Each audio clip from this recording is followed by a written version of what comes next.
حضرت خدیجہ کبریٰ بڑی متاثر ہوئی، کہتی ہیں مجھے درجنوں لوگوں نے پیغام نکاح دیا تھا پر میں نے سنی نہیں تھی۔ میں نے نفیسہ کے ہاتھ پیغام بھیجا، میں نے کہا میری عمر 40 سال ہے، ان کی 25 سال ہے، اور میرا احوال اور طرح کا ہے، وہ شہنشاہ ہیں، جا کے پوچھو تو صحیح بھلا میں قبول ہوتی ہوں، پوچھو۔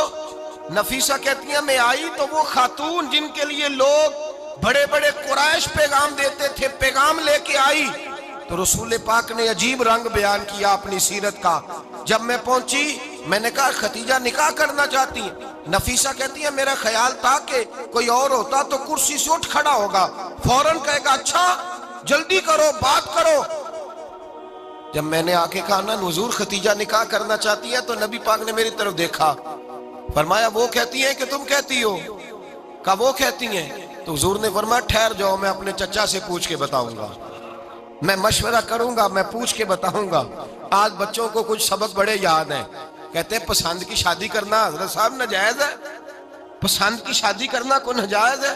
اور میں نے کہا بھائی صرف ایک ہی جائز چیز رہ گئی اور کوئی شے جائز نہیں، یہ ایک ہی جائز چیز ہے جس کا فتویٰ سارے نوجوان پوچھتے پھرتے ہیں، سارے رانجے بنے پھرتے ہیں، مجنوں بنے پھرتے ہیں، سارے مئی وال ہو گئے۔ اللہ پاک وہ ہدایت کی توفیق عطا فرمائے، سارے اس بری لت کا شکار ہو گئے۔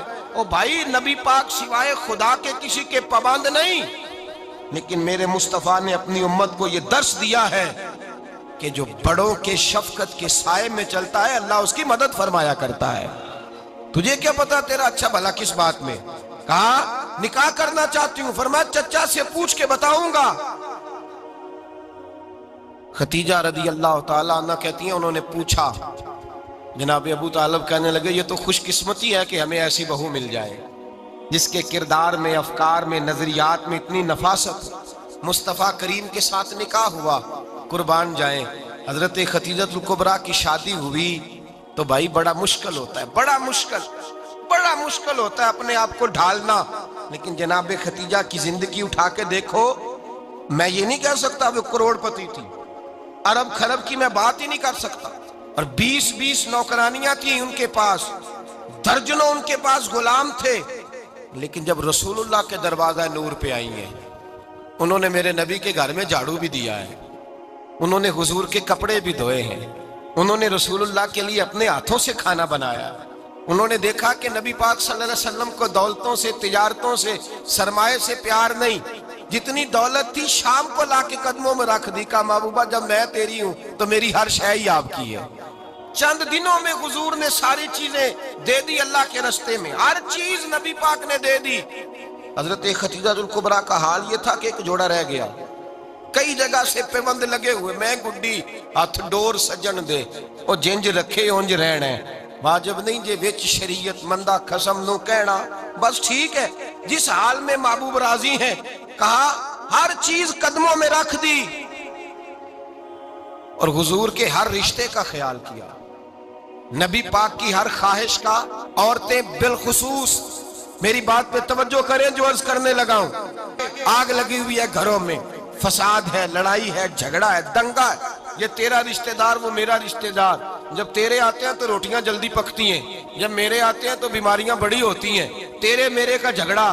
آؤ میرے مصطفیٰ کریم سید عالم کا بھی حال دیکھو، حضرت حلیمہ سعدیہ ملنے آئی، شادی کو کچھ دن گزرے تو حلیمہ سعدیہ ملنے آئی۔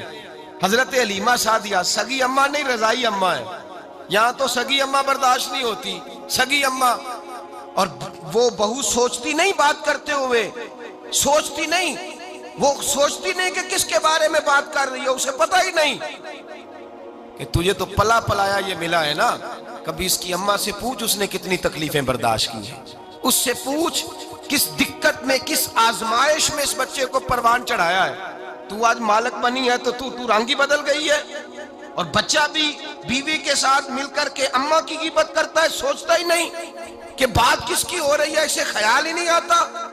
حضرت حلیمہ سعدیہ رضائی ماں ہیں، جب تشریف لائیں تو مصطفیٰ کریم نے فرمایا خدیجہ یہ میری اماں ہے۔ جناب حلیمہ سعدیہ کہتی ہیں میں گھر میں رہی، میری خدمت کی، مجھے کھانا پکا کے دیا، بستر بچھا کے دیا، کپڑے لے کے دیے، اور جب میں جانے لگی تو کہنے لگی آپ میرے مصطفیٰ کی اماں ہیں، پہلی دفعہ آئی ہیں۔ تھوڑا سا تحفہ نہ دے دوں؟ میں نے کہا جیسے مرضی. حضرت حلیمہ کہنے لگی. تو جناب حلیمہ سعدیہ کو 40 بکریاں اور 1 اونٹ تحفے میں عطا فرمایا.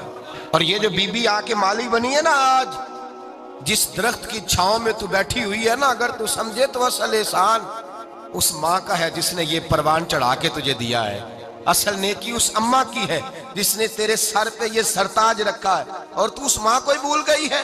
اور شکوہ بہو سے نہیں، شکوہ اس بیٹے سے ہے، بیٹے سے ہے جو علیحدہ بھی ہونے لگا تھا تو اماں سے علیحدہ ہو گیا ہے. جس نے سوچا ہی نہیں کہ ماں کے ہاتھ اٹھ جائیں تو عرش کا مالک کہتا ہے فرشتوں سے کہ پیچھے ہٹ جاؤ، ماں اور باپ اولاد کے لیے جو مانگے گے میں فوراً عطا کروں گا.